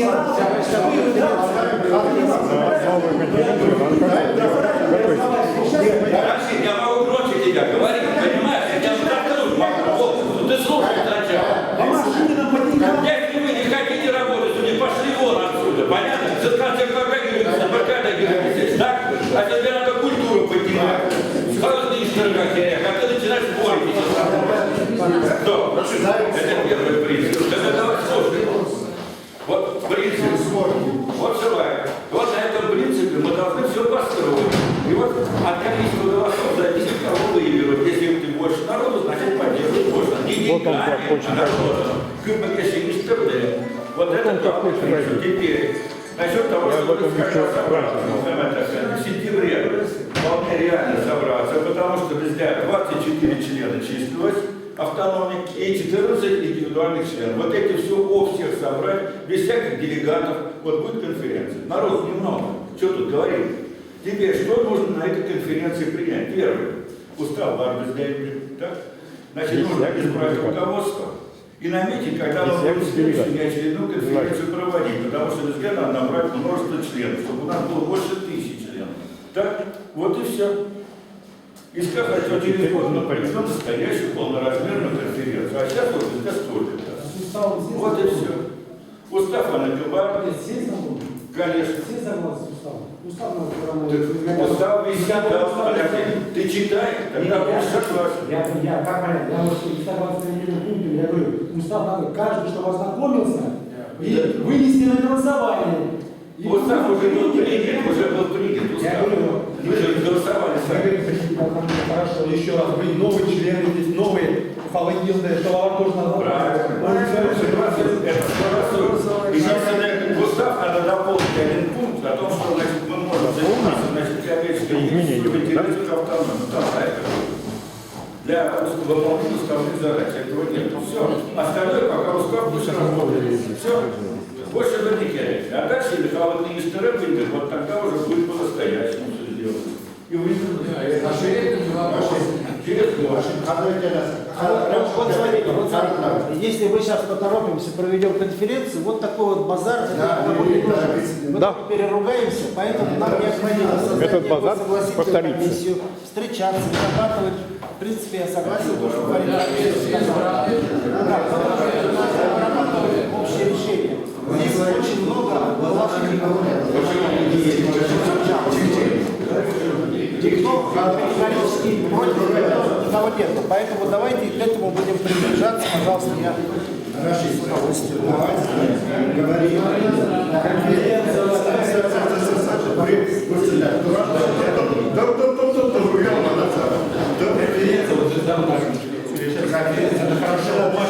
Понятная бумага, да, как бы, понятно, да, связка. Давайте сперва, да, конференция объединимся, чтобы друг другу доверие было, шарнограмме. Понятно, что и устав, и это все это письменно. Если между собой у нас был масса внутренний такой, нормальный, духовный, если был у нас сплоченность, никакой устав, никакой конференции без какого шмаса. Из-за этого давайте сперва объединиться, начнем потихоньку работать. Как вы говорите, да, уже начнем, да, без конференции начнем работать. Что конференция Петергая, там какие лузары. Давайте, не так хавать, да? Не так, кто-то на шлеме. Четко, все равно вас, да? Давайте председателя не берем, который для начала, потому что пока пускай доходит, вот, да, пускай не легитимный, пускай он председатель будет, да, как начать работу. Давайте наберем тогда, кто самый авторитетный. Выберем, я за. Кто будет представлять там интересы, что как. А по идее должен община решать это решение, а не один председатель. Вот я захотел, как бы, да, как. Я генерал, ребята, остальные вы, да, как бы, видите, нет. Большинство голосов. Есть какие-то вопросы, решил, да, как бы тогда общественный, да, как бы есть президиум. Один человек, да, выбрали один человек, который будет заслуженный. Вынесли вопрос на решение, да, этот вопрос заслуживает рассмотрения, рассмотрели, вынесли решение. Да, да, полностью, да, ну, на сегодня председатель есть или нет? Сегодня у нас несколько председателей. А, вот как. Ага. Все? Записал. Председатель собрания? Нет. Пускай он не нравится, какой бы нет. Ну ладно. Их много. Организованная как раз, как сейчас суд будет рассматривать, вот вы собрались, вот выбрали такого председателя, все полностью, вот у нас все. Давайте объединимся. Я говорю, никаких, не дай, кому-то что-то как-то, я говорю, что от меня зависит, я готов работать, а не то, что я первый совет. Если хотят вступать, дайте даром. Слушайте друг друга, ребята. Вот базар не устраивает. Прекрасно.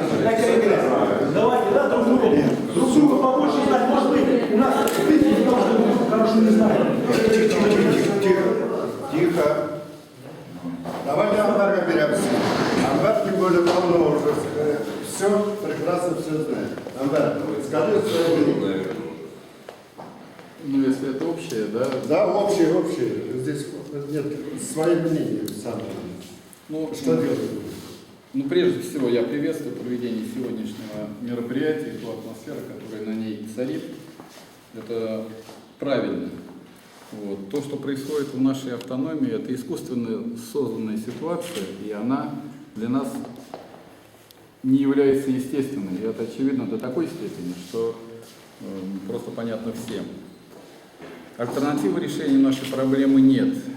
И сегодняшнее наше заседание – это искать и найти пути для объединения. Это главная цель нашего сегодняшнего собрания. Я согласен с той мыслью, которая высказывалась здесь неоднократно разными людьми, о том, что вот эту дискуссию нашу необходимо продолжить.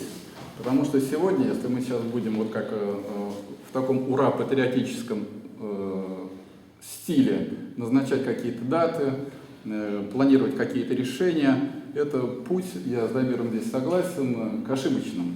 Поэтому нам надо осмыслить то, что мы сегодня говорили. Вот. И все должно основываться на законе. В масштабах страны это Конституция, да? И мы живем в соответствии с той Конституцией, которая на сегодняшний день есть. Вот. Пока идут судебные процессы, трудно сказать. У меня есть мнение о том законе, о тех принципах, на основании которых существует наша автономия на сегодняшний день. Я не уверен, что с ней все согласятся, потому что сегодня высказывали на этот счет разные мнения. Но эти мнения будут иметь место, пока идут судебные процессы. А что касается судебных процессов, то мы, в принципе, могли бы их своей волей прекратить, но на сегодняшний день в этот судебный процесс включилось Главное управление Министерства юстиции Российской Федерации по городу Москве, командовать которым мы не можем. Она действительно подала исковое заявление в суд, и суд восстановил процессуальный срок для Главного управления Минюста. Очевидно, что Главное управление Минюста по городу Москве подаст апелляционную жалобу, и можно предположить, какие решения примет суд. Я согласен с теми людьми, которые говорили, что не надо смотреть в прошлое, а надо двигаться вперед. И такая попытка некоторое время назад многими из присутствующих здесь была сделана. Я имею в виду конференцию 22 июня 2014 года. К ней много претензий. У меня, например, к ней тоже очень много претензий. То, что она была скоропалительно созвана, может быть, она была проведена не столь широкомасштабно, как предшествующая ей конференция от 21 января 2014 года, на которой мы избрали Махмадиева нашим председателем, но тогда было ясно, что эта кандидатура такая, наверное, договорная какая-то, которая устраивала в той или иной степени все договаривающиеся стороны. Но при всем том, что она была масштабной, при участии Татарстана, правительства Москвы и многое другое, она тоже имела изъяны. И если так вот оглянуться в прошлое, то все наши конференции, наверное, имели изъяны. И то, вот, что сегодня упоминалось о том, что мы сами предъявляли претензии к той конференции от 16 августа 2012 года, на основании которой мы жили длительное время, это тоже фактор, от которого не отмахнешься. Но тем не менее, без руля и ветрил жить нельзя. Ситуация на сегодняшний день такая, что вот мы по договоренности с многими здесь присутствующих на конференции 22 июня 2014 года избрали состав такой широкий и президиум из 12 человек. И вот эти 12 человек, в общем-то, в последнее время и пытаются все-таки делать все для того, чтобы наша автономия жила и существовала. Вот. И еще я согласен с теми людьми, которые говорили о том, что не опираясь на какую-то более или менее законную конференцию, которая была раньше, мы не можем провести новую конференцию, которую, вот говорят, в сентябре проведем конференцию, да? Но она однозначно не будет зарегистрирована на Главном управлении Минюста. Это нам надо или не надо? Ну давайте. Мы должны широковещательно заявить о том, о своем объединении. Повторюсь, что мы уже пытались это сделать 22 июня 2014 года. Этой конференции предшествовала достаточно большая предварительная работа, в которой участвовали, как мы тогда называли, представители двух сторон. И Фарид Фаридович об этом говорил. И одной из самых авторитетных фигур как бы со стороны оппонентов был Дамир, был Рамиль. И там мы выработали принципы полного паритета. И на этих принципах полного паритета был избран президиум на этой конференции, на основании которых вот мы и живем.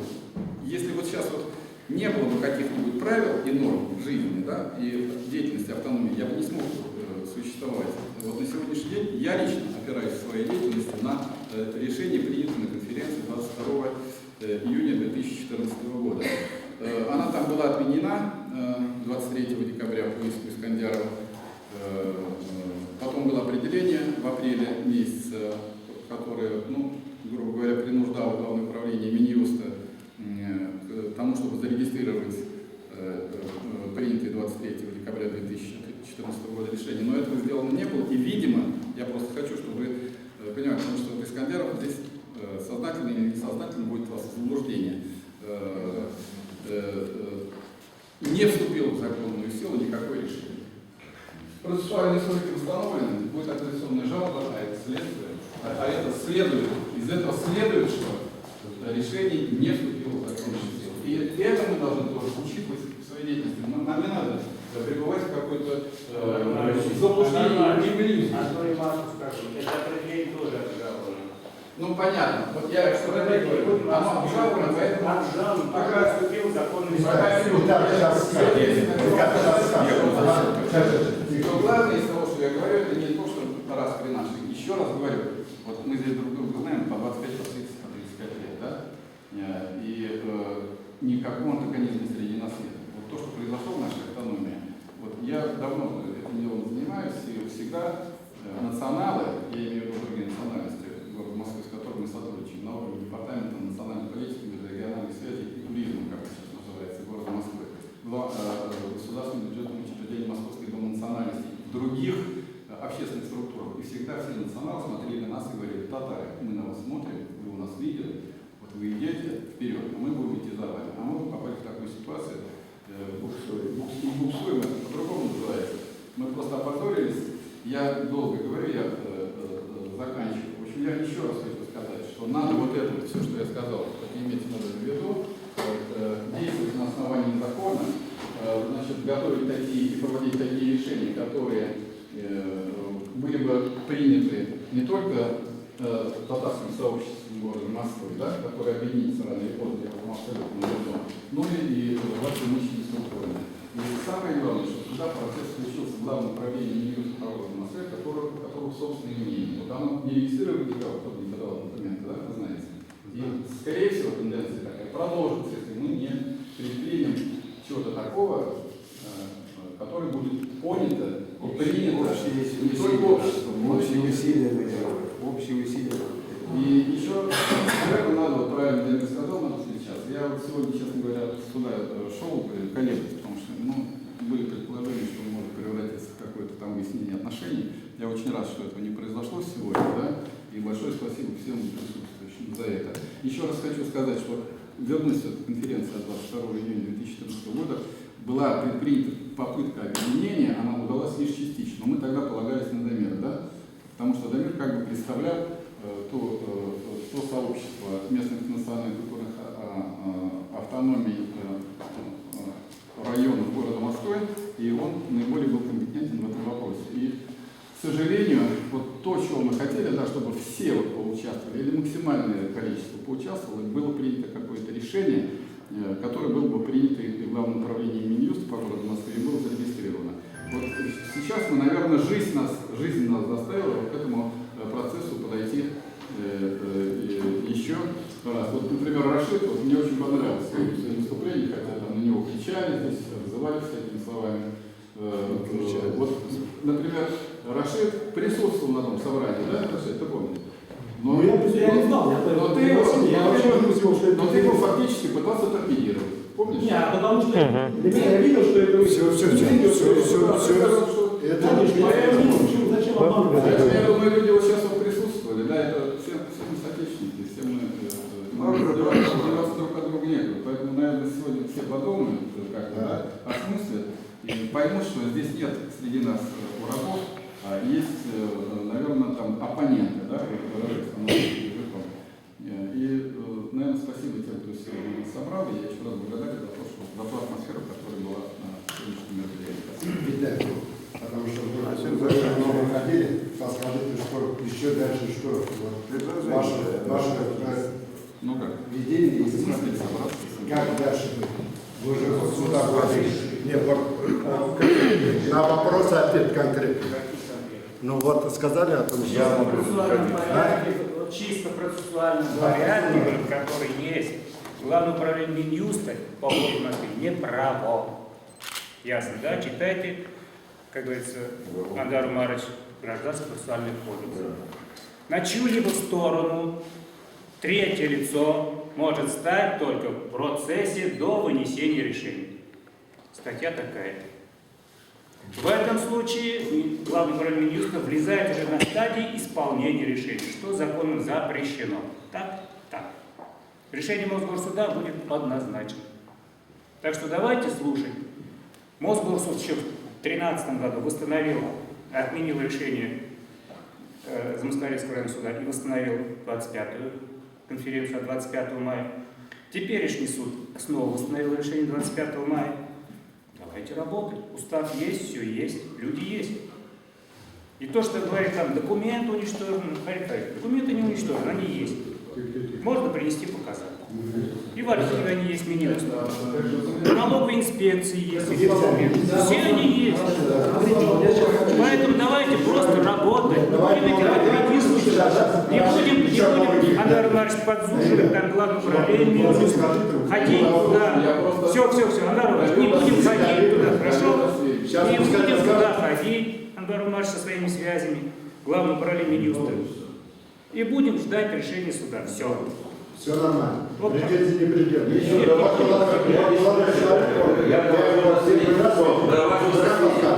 У меня были... Я когда был в аппарате президента, например, прокурор, так она работала в государственной прокуратуре.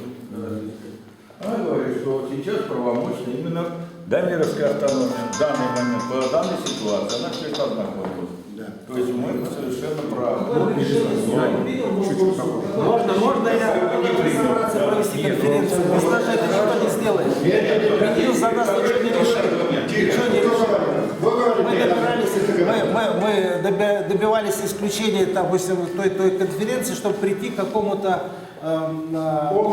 правовому, да. Давайте я скажу, что депутат смотрели всех судебных приятелей. Номера ФНД, я говорю, вот, результат всех наших прений, да, как бы оппозиции, как пока мы друг с другом ссоримся, пока ходим в суды, я просто из практики говорю. А в Юго-Восточном округе детский сад татарский, Вот два это культурный компонент, да. А вы? Слушай, я говорю, остановимся. Это культурный компонент, вот, татарский детский сад, который когда-либо в свое время титаническим трудом сделал.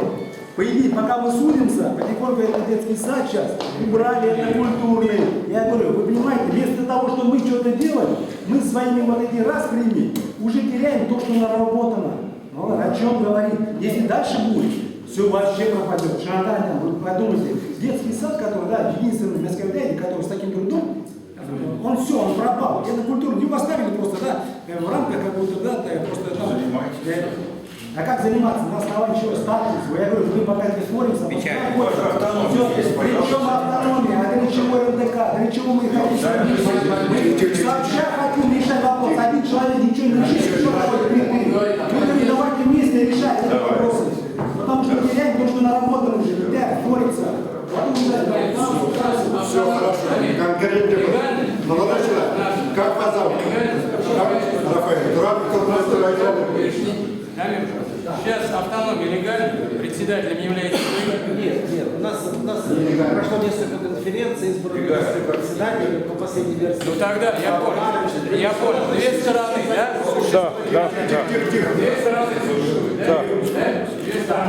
Мы сидим за одним столом, это большое... Я понимаю, что вот правильно Роман говорит, надо объединиться, вам представить свою какую-то разработку, второй стороне свою. Назначите время, дату, соответственно, с конкретными предложениями, соберутся председатели автономии и будем голосовать. Мне кажется, так. О чем мы, как коллеги... Контролировать надо хорошие дела. Тихо, наши тоже говорят, дайте человечку сказать. Мы тянем каждый в свою сторону. Давайте объединяться, действительно назначать. Ну а что мы делим? Действительно, дело есть общее. Давайте объединяться, вы со своей стороны что-то представите свои вопросы, свои предложения. Дамир представит, и мы объединим, встретимся. И другие, конечно, объединимся и встретимся, и будем голосовать конкретно на поставленные вопросы. И к чему-то придем. Но факт в том, что 24 автономии, а там 3. Решать работу надо еще 3 почти. Работу начинать. Все. У нас попала найдена, попала найдена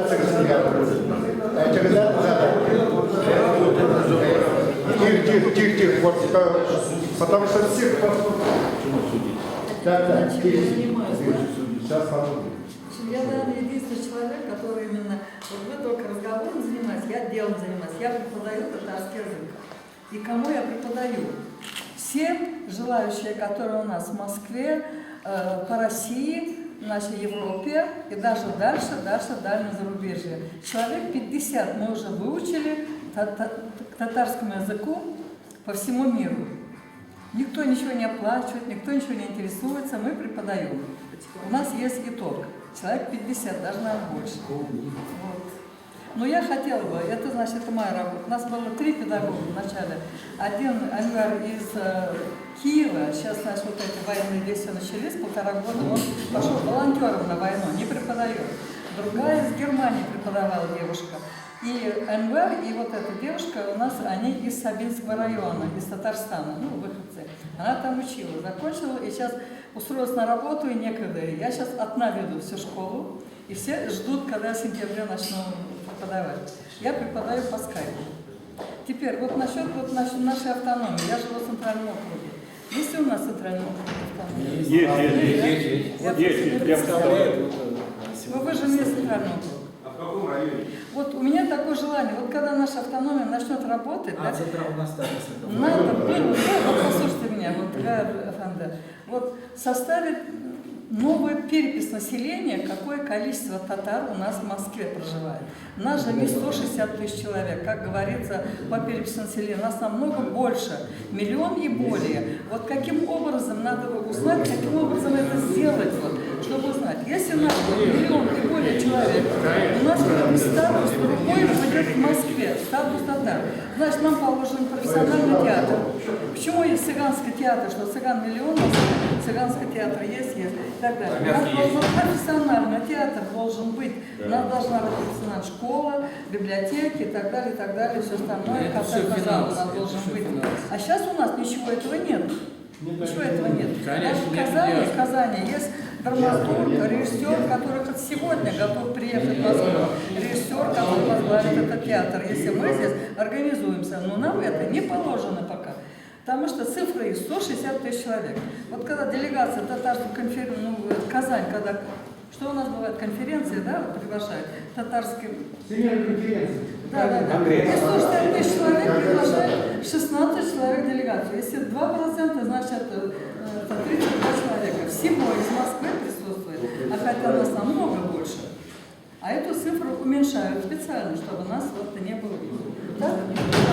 Между собой договориться не можно. Конечно, согласен. Ну, когда мы между собой договоримся, потом, к следующим этапам вот такие вот задачи поставим. Хорошо. Еще раз пропустим. Здравствуйте, президент. Вот сегодня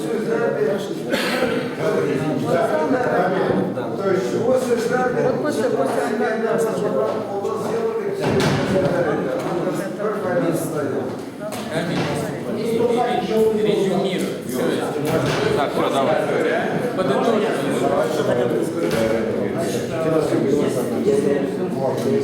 Если эта конференция как бы итоговая будет объединительная, да, то заранее надо, во-первых, записаться на прием к министру юстиции и объяснить ситуацию, чтобы поставить государство, да, и во-вторых, записаться на прием к начальнику управления внутренней политики администрации президента. Вот тогда государство повернется к вам лицом, понимаете? И тогда уже настройте государственный аппарат и скажите, что да, вот мы готовы. Это вопрос уже, понимаете, это действительно... Но для этого нужно собрать подписи и прийти к одному председателю. Нет, это техника вопроса. Да. Имеется в виду то, что вот есть государственный аппарат, у которого сейчас сложилось определенное мнение, которое он выражает в судах. Понимаете? Для того, чтобы это мнение поменять, нужно государственный аппарат сказать: ребята, мы готовы. Мы готовы, да, вот мы как бы, конференция это будет все лишь техническая, по сути. Конечно, да? конечно. Где государство скажет: мы с вами договорились, да, договорились, вот документы, вот тогда не будет никаких... И будем заново работать. Но для этого должна быть техника. Собрать голоса, и кто-то идет из техники, который... Конечно. Но с подписью всех членов. Как это будет, это другой вопрос. Это должен решать. Глава министерства, он дает уже указания. Все, закрываешь? Это вопрос технический. Технический, да. Это все вопросы технические, которые все уже умеем решать. Нам самое главное между собой нам договориться. Наверное. Сколько тебе времени надо для этого? Мне зачем нам всем? Последний вопрос в России, понимаете? В Москве это, соответственно, в рабочем порядке. Государство, оно заинтересовано в порядке. Ладно, тем более собрал Фаис, Дамир Фаису дадим слово. А, вкушать не дал. Ну, ёлка, не видно, ну что это? Это Фаис. Пока проживет, я хочу сказать, что действительно неделю назад поступила инициатива от Фаиза Касымовича. На самом деле, мы даже, как можно сказать, и не собирались. Ну, так вот, в какой-то текучке мы все как-то что-то делаем.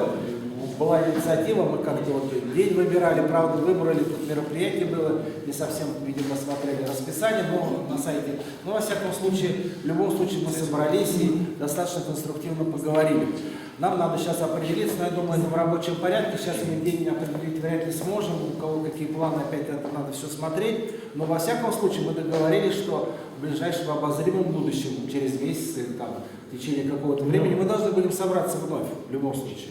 Может быть, в меньшем составе, более конструктивно, что потому что чем больше людей, тем больше разговоров, тем больше мы сидим, и тем больше это. Но, во всяком случае, первая встреча она была необходима, мы дверь не закрывали, даже вот там выступали посторонние речи, как говорится, были. Но, во всяком случае, мы всех выслушали, я думаю, мы умеем слушать, ну, во всяком случае, нет такого, что было раньше. Вот это большое преимущество. Хотел бы от себя лично поблагодарить Фаиса Касымовича за проявленную инициативу, он здесь организовал стол. Вот это все очень благодаря ему. Поэтому мы здесь приглашенные гости, поэтому это надо. Хотел бы поблагодарить Анвара Марыча, вот Фарис ушел, о том, что откликнулись, значит, не встали в позу, что таких времен. Вот, пожалуйста, мы конструктивно поговорили. Я надеюсь, мы начнем дальше так продумывать, продолжим эти разговоры. И в обозримом будущем, мы там в течение месяца, по-моему, там снова соберемся и продолжим. И уже будет определяться где-то конференция, когда мы уже пока еще не знаем. Я надеюсь, мы до этого дойдем. То есть сегодня мы ничего пока не принять ничего не можем. Мы уже ушли. Да, пожалуйста. Я хочу сказать, что вы имели смерти подобно, да, если мы вот так через месяц, потом еще через месяц, через два. Это было это время идет, понимаете? Нам сейчас нужно легитимное руководство автономии. Все. Избрали, отпуски шли, штаты руки подняли, все. И дальше уже он будет. Да. Могу сказать. Я постараюсь в четверг или пятницу выяснить Минюсте, какая ситуация. Совместно с Дамиром и Виталием. Да. Не, подожди. Не, дружить надо с тем. Давайте объединяться. Выяснить. Туда нечего ходить. приходи. Мы с ними встречаемся в суде. Там нас никто не Ребят, принимает. ну, я сейчас дай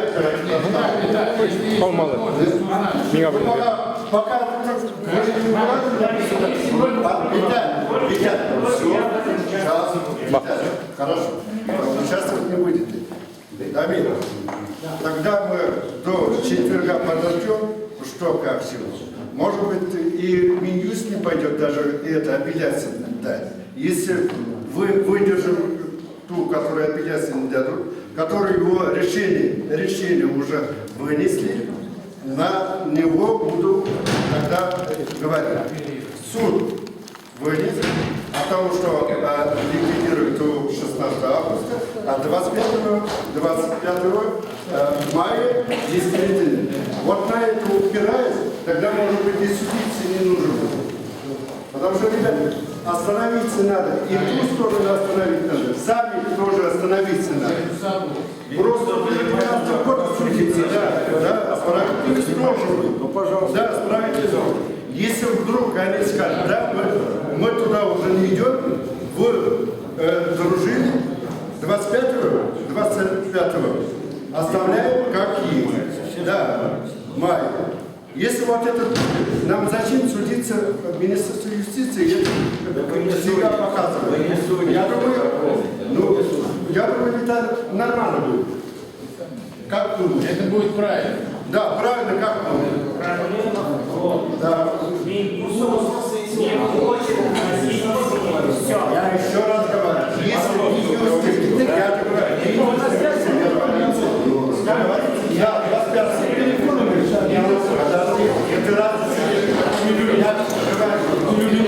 можем остановиться, да? Можем, да? Если Минюст... Еще раз, ребят, спасибо, что пришли. Еще один только просьба. Ребят, одна просьба. Что здесь вот мы рисуем, спорим, она на дворной вышке. Ребят, писателей много. Давайте вот, я всегда говорю, уже в 80-х годах говорю, у нас рисовали, которые не хорошие были. В 80-х годах и все равно, что вот это не должен писать.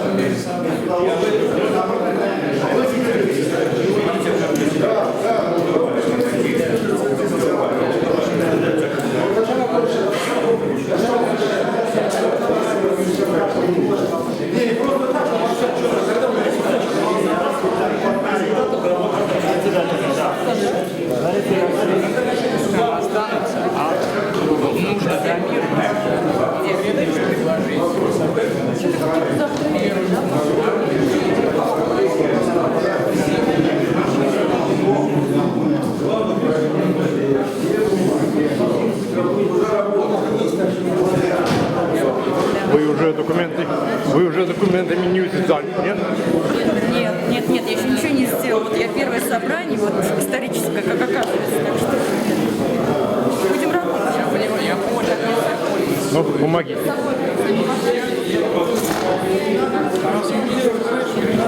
Через месяц, а вы недели через 2.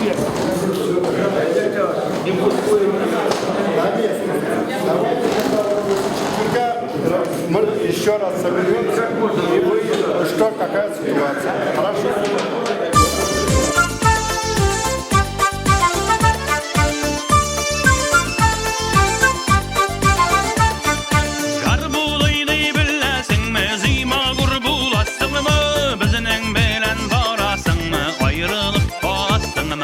Bizning bilan borasingmi, ayrılıp qolasingmi? Zima gurning billarinde perashkana king qoyish, zima gurdayshin do'stlarini bu dunyoda ne naydish, zima gurdayshin do'stlarini bu dunyoda ne naydish. Ko'p ishlovdan zima gurning tarostiya shoshlan, avr hallarda qolsa da do'stlarini uzatmagan, avr hallarda qolsa da do'stlar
barca suygan jirinden.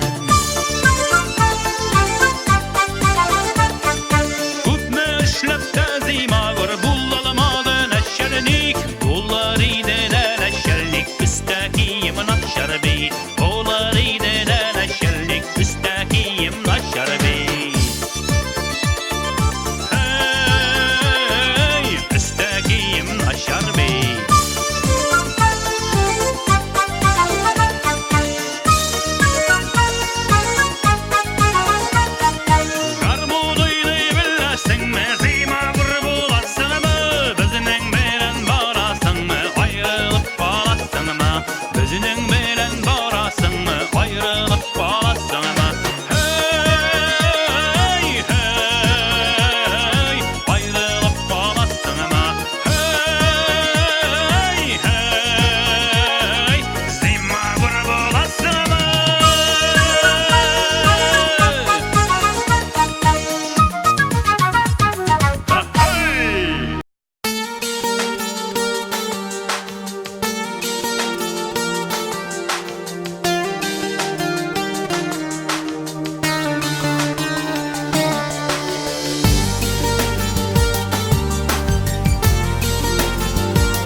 Biyyekten ölümüşe isen qalırğa iken havaga uşan seni gütemin şaşıp yaradan esin güten sileşir gemekten güten güten sensiz yaşasam benimle güten güten yanıvanın şiğde jitken güten güten yalğız kalsan işlemiken